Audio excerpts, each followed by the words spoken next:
Good afternoon. Good afternoon. Welcome to the open book. This is your host, Lakeisha. Thank you all so much for joining. I hope everyone is having a wonderful Tuesday. It's a beautiful day here in Texas. Oh my goodness, y'all. It's hot out there, but it's beautiful. Oh my goodness. So I'm enjoying this day. I actually went back to bed. Okay. Once I dropped my daughter off, I went back to sleep and then woke up, had a long conversation with my girl, and now I'm awake. Okay. Had lunch. I didn't even really eat breakfast, had lunch. And so I am ready to chill out and have a midday conversation with you all on a topic that I found very interesting. Let's see who we have in the house. Hey, Shelly Shell. Hey, sis. Thank you so much for joining. My girl, Dreamy Girl, is in the house. Hey, sis. I hope you're having a great day today. And welcome everyone that's here. Shout out to my Facebook family and my YouTube family that's watching with us. Today, I did do a poll. Bless you. I did a poll in the chat, and I wanted to know how many people so far are married. And we have 50%. Okay, so far, 50% of you that are watching are married, and 50% are not married. Okay, and it's a reason I asked that because of the topic that we're going to discuss today. I kind of want to know who's in the room. Now, I'm married, and I've been married for about 10 years, y'all. Not about 10 years we just made. It went by so fast. I forgot that was last month. Hey, Mama 3. Hey, sis. Hey, May. Thank you for joining, sis. Welcome. Okay, divorce. So that plays into, because May, you may want to again. Okay, so that's gonna play into this topic too. Y'all, when I tell you, it felt like that time was never going to come. Okay. I felt like I was, you know, how you feel like your biological clock is ticking. I was getting older. I'm like, my family, they started looking at me like, what's wrong with you? I'm like, ain't nothing wrong with me. Okay. I'm waiting for the right one. So seemed like forever for my husband to show up. I knew it was a desire of mine to get married and so forth. And so he proposed when I was 35. Okay. So I was a late marriage bloomer. I was one of those late marriage bloomers. And so I was 35 when I was proposed to. But then I think once we got married, I was 36. And so I had a picture in my mind already because it had been so long, you know, hey, you thought about what you want your wedding to look like. Okay.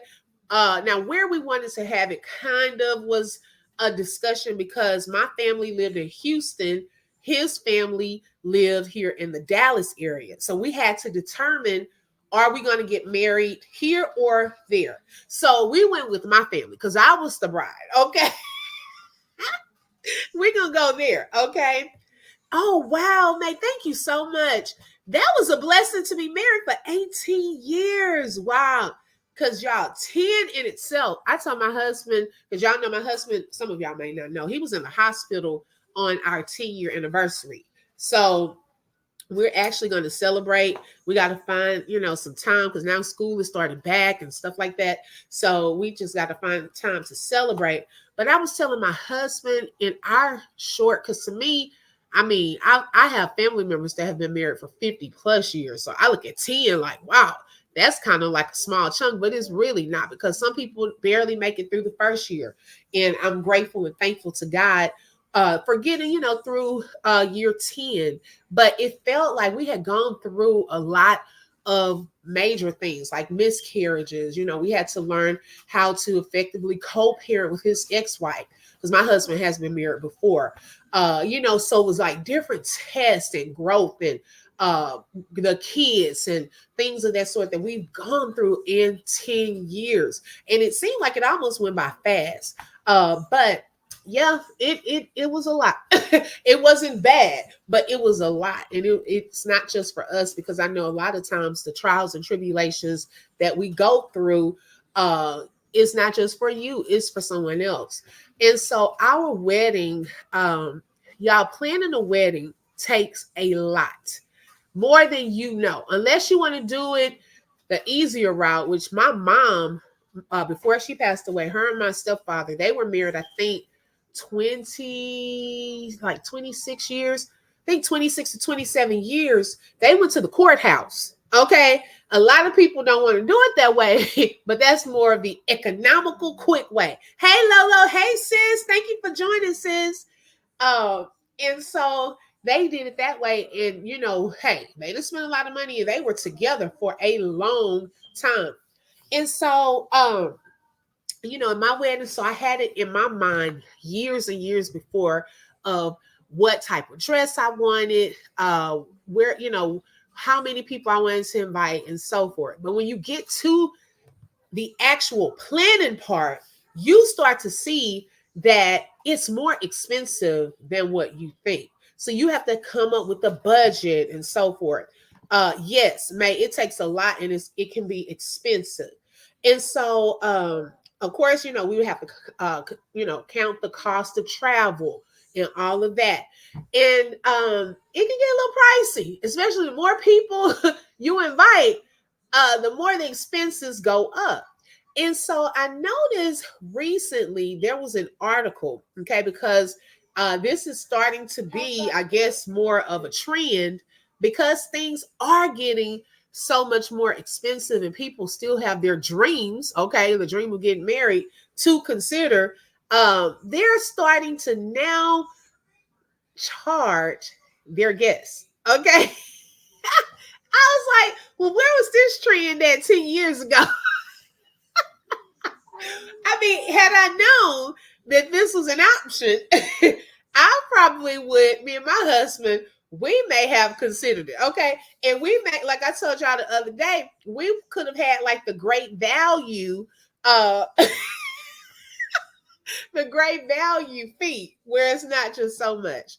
But there is this New York couple, their names are Nova and Remo Styles.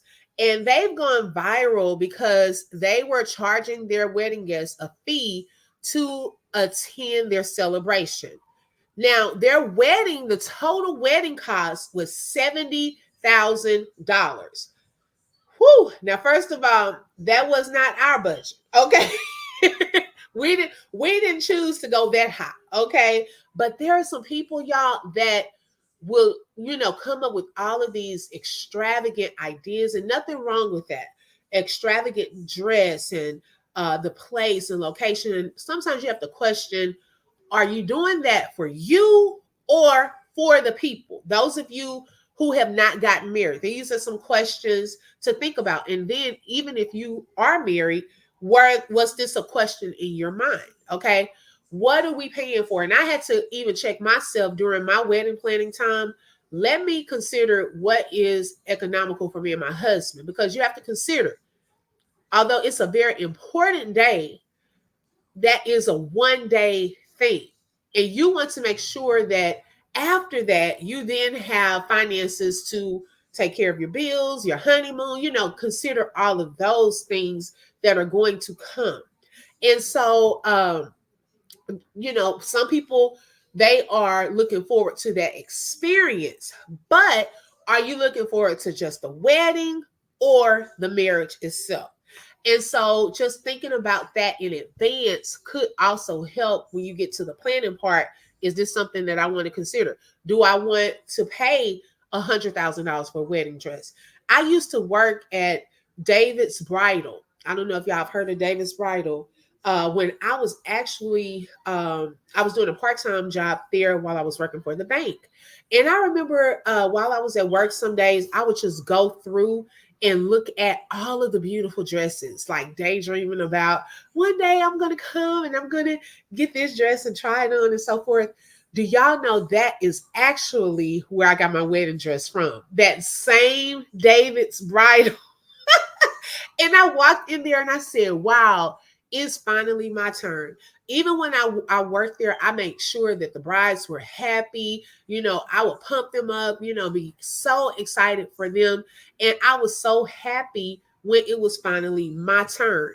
And so I went there and went through a couple of dresses, and you kind of get this feeling of, yeah, that's pretty. But if you're ever looking for your wedding dress, when you get to the dress where you're like rubbing it and you really don't want to take it off, that's the dress for you. And so you really do have a feeling of this is the one. And they have boxes of tissue there, like in case you start crying and so forth. And I did cry. I was just so, so happy and excited when I finally chose my wedding dress. And so it just depends on how much you want to spend. You have to count the cost of everything: cake, food, um, the venue, your dress, the groomsmen, the bridesmaids. Are they going to pay for their own dresses? Are you going to pay gifts to one another, gifts to the bridal part, eating out, the rehearsal? It's so many pieces that I think as little girls, when we dream of one day getting married with the fairy tale wedding, we had not considered. Yes, mate, the DJ. Okay, those are things to think about. And so this couple, based off of their total amount of $70,000, they decided to charge each guest $333. Now I want you to think to yourself, $333 before knowing what that included. Is that something that you would consider? Put a 1 in the chat if you would pay the $333. Put a 2 in the chat if you would not have paid that. A 1 if you would, a 2 if you would not pay that. Let's see. And I think that's per person. May said never. Okay.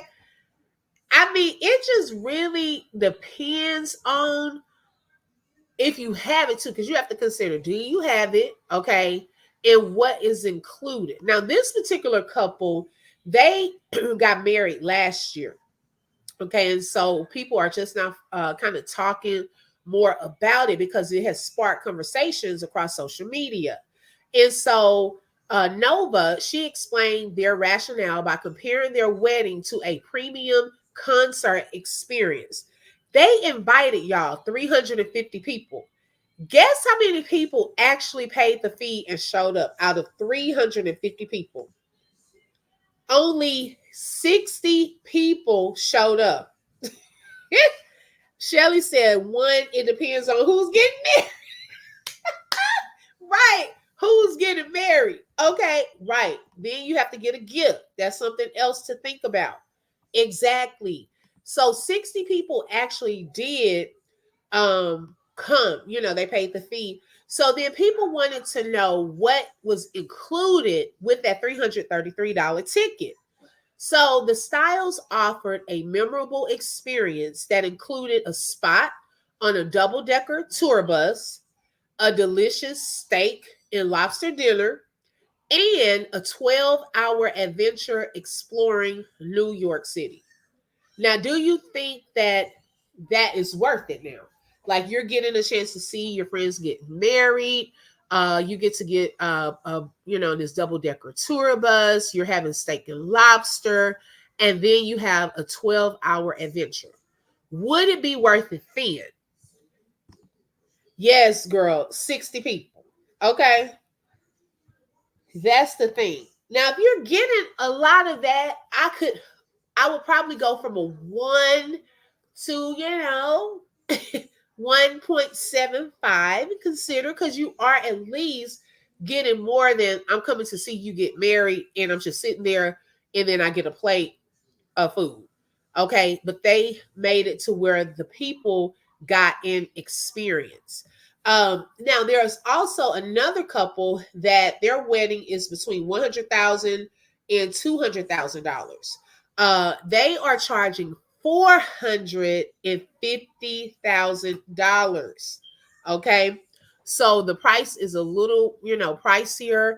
It really does not say what is included with that particular payment, but $450, that's probably a lot of people's car payments. Oh my goodness. May said it's worth it, but I only want to attend the wedding. Yes, I can agree.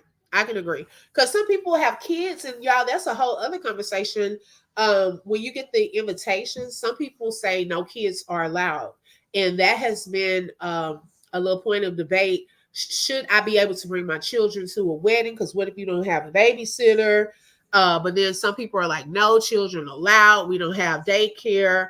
Some people are offering daycare for people who have to bring their children. So that's even something else to think about when you're planning your wedding.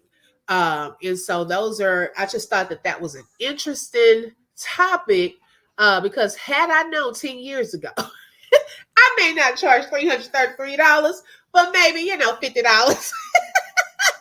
Use that money to take it on your honeymoon, okay? Because everything else you pay for anyways. But what I did when we do our renewal, because we want to do a renewal, some of those people who did not reserve to come to the reception probably would have gotten turned away had I known so many more had come, because we did end up running out of food. Well, no, I think some people did. Everybody got a chance to eat, but the cake, because we were basing it off of RSVP. And so my wedding planner, I wish she would have told me, because I probably would have made the decision to tell them that if they did not RSVP, they would not be able to attend the reception, because it's not fair to the people who did RSVP. And for a wedding, y'all, please, okay, being on the side of being the bride, please RSVP, okay, because that gives people an idea of how much money they're going to spend, and how much food they need, and desserts, and things like that. Because I know we don't like to RSVP, but when it comes to stuff like that, when people are putting money out there, and I think that's another reason that a lot of people are charging people to attend their wedding, is for that reason. They end up wasting money because they've included the cost of you attending. And of course, emergencies come up and things of that sort, but they can't get that money back. The caterer and all of that, they're going to want their full amount at the end of that particular, go ask daddy, at the end of that service, okay, that wedding, they're going to want their money, okay. May said, yes, mine too. We ran out of food because people showed up that I didn't count. Exactly. That didn't RSVP. Yep, that's what happened. Hi, Mrs. E. Thank you for joining. And so please RSVP, and if at all possible, please attend. If if you can, because it does. So those are some things that I'm considering when we do our renewal. For one, it'll be a little more intimate, where it won't be as big, because we had a lot of people. Hold on, Michael. We had a lot of people that did attend the actual wedding. And I was so happy to see all of their faces. Some I had gone to high school with, and so forth. And so it was a memorable day. It really, really was. And so, yeah, that was pretty much my topic. I just wanted to see y'all's thoughts on that, because I had never thought of charging. Look, for this renewal, let's see. I'm gonna tell my husband, let's see here if we need to offer an experience and start charging. That is something we might consider. I'm playing. But y'all, thank you so much. This was just a midday conversation topic. Do come back, because later on I am going to come with another topic that we have been following, the Queen of Kings, the mom, okay, Miss Janarda M. I'm going to go over some highlights from her recent interview, okay, that she did, and some of the hot spots that I've been reading in her book. So make sure you hit that subscribe button and click the bell because you never know when I'm going to go live. So I really, really appreciate all of you. And Micah Man has a message. Okay. And make sure you subscribe to Mommy's Chat on StreamYard to be a gold member. Yes, thank you, Micah Man. If you would like to become a member, go ahead and click that membership link that's on my channel or click the join button and become a gold member because we are about to have an ebook writing workshop where you will have a chance to write your own mini ebook, and we'll have those uploaded to Amazon and so forth so you can have another stream of income. So Micah Man said click that membership button, and he had another message. Okay, Micah Man. And make sure you listen to us on Amazon Music and Spotify. Wow. So Micah Man just gave us a new Spotify and Amazon Music channel. Look, he's speaking into the future because I don't even know which one it is. But he obviously has seen something in the future. Okay. We heard it right here from Micah Man. Thank you all for joining the open book. And until next time, have a blessed day. And we'll see you next time. Bye-bye.